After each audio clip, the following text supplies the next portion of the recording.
کبھی اللہ تعالی شانہ قربانیوں کا نتیجہ آدھ گھنٹے کے بعد نکالتے ہیں، کبھی 10 سال کے بعد، مگر نکالتے ضرور ہیں. اس لیے کہ اللہ کا وعدہ ہے قرآن میں، وَلَا تَهِنُوا وَلَا تَحْزَنُوا، ہمت مت ہارو، جو بھی حالات تم پر آ جائے ہمت مت ہارو. وَلَا تَحْزَنُوا، غم مت کرو، اس لیے کہ ہمارا وعدہ ہے کہ وَأَنْتُمُ الْأَعْلَوْنَ، بلند تو تم ہی رہو گے، وَأَنْتُمْ، تم ہی بلند رہو گے، إِن كُنتُمْ تَعْلَمُونَ، إِن كُنتُم مُؤْمِنِينَ. بس مومن رہو، مومن رہو، دل میں اعتقاد صحیح اور عمل تمہارے صحیح. دل شکستہ نہ ہو اور غم نہ کرو، دل تمہارا ٹوٹے نہیں، دل شکستہ نہ ہو اور غم نہ کرو، تم ہی غالب رہو گے اگر مومن ہو. الاسلام یعلو، آپ صلی اللہ علیہ وسلم کا وعدہ ہے کہ اسلام بلند رہے گا. هو الذی ارسل رسولہ بالہدی ودین الحق لیظہرہ علی الدین کلہ، وعدہ ہے قرآن کا. اس لیے ایسے حالات میں شکوک شبہات میں مبتلا نہیں ہونا چاہیے، اللہ کی حکمت پہ یقین رکھنا چاہیے، اللہ کی حکمت پہ، اللہ کی حکمت بھروسہ رکھنا چاہیے. اور جہاں کہیں جو کوئی پریشان حال ہے، جس درجے کی پریشانی میں ہو، جس درجے کی پریشانی میں ہو، ان کا تعاون کرنے کے لیے جس طرح انہیں خود بھی اللہ کی مرضیات پہ چلنا ضروری ہے، پوری امت کے لیے اللہ کی مرضیات پہ چلنا ضروری ہے. اگر ہم ہمارے ان فلسطینی بھائیوں اور بہنوں اور بچوں جو معصوم ہے، جو انوسنٹ ہے، جن کا کوئی قصور نہیں ہے، ان کو کسی قسم کا بھی فائدہ پہنچانا چاہتے ہیں، فائدہ، اور بہت ہی مؤثر فائدہ، اعلیٰ درجے کا فائدہ، تو میرے بھائیو توبہ کرو اللہ سے، اپنے گناہوں سے توبہ کرو، اور توبہ کر کے عزم کرو کہ آج کے بعد ہم اللہ کے دین پر، اللہ کی مرضی کے مطابق چلیں گے. اس سے بڑھ کر دوسرا کوئی مؤثر فائدہ نہیں. باقی سارے فوائد اس کے تابع ہیں. یہ قابو میں آیا تو باقی سارے اسباب کام آئیں گے، یہ قابو میں نہیں آیا تو کوئی سبب کام نہیں آئے گا.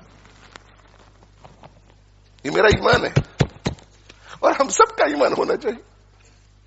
اگر اللہ ہمارا نہیں ہوتا تو کوئی سبب ہمیں کام نہیں آئے گا. اللہ اگر ہمارا نہیں ہوتا، اور اللہ ہمارا تب ہوگا جب ہم اللہ کے ہوں گے، اللہ کی مرضی کے مطابق چلیں گے، تقوی اختیار کریں گے، اللہ کو ناراض کرنے والے ہر کام سے بچیں گے.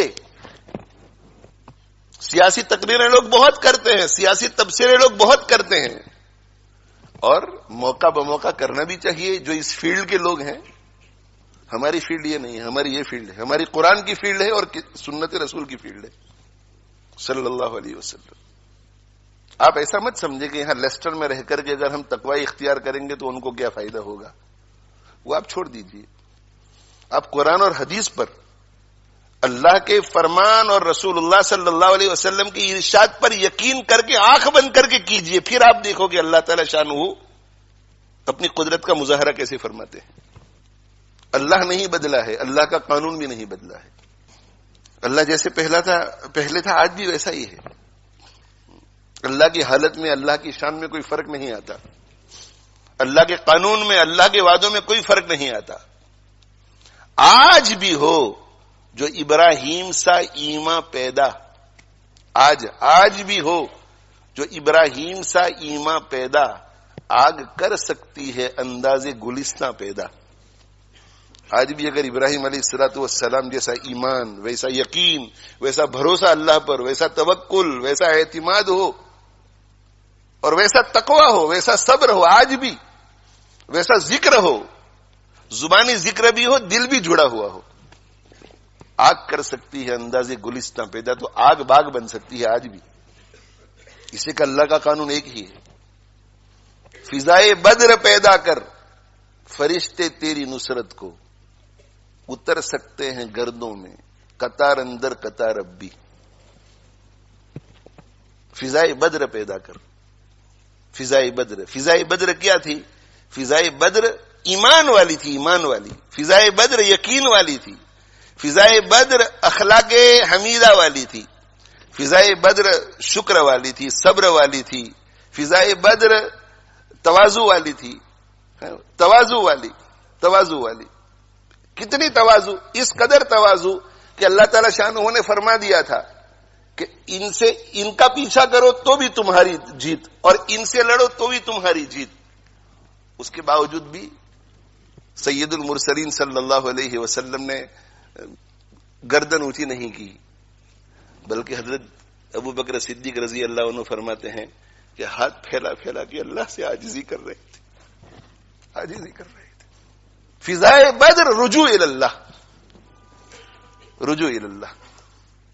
حضرت جی مولانا الیاس صاحب رحمۃ اللہ علیہ ارشاد فرمایا کرتے تھے کہ بندے کو رجوع اللہ اس طرح کرنا چاہیے جیسے ایک لولا، لنگڑا، اندھا، بہرا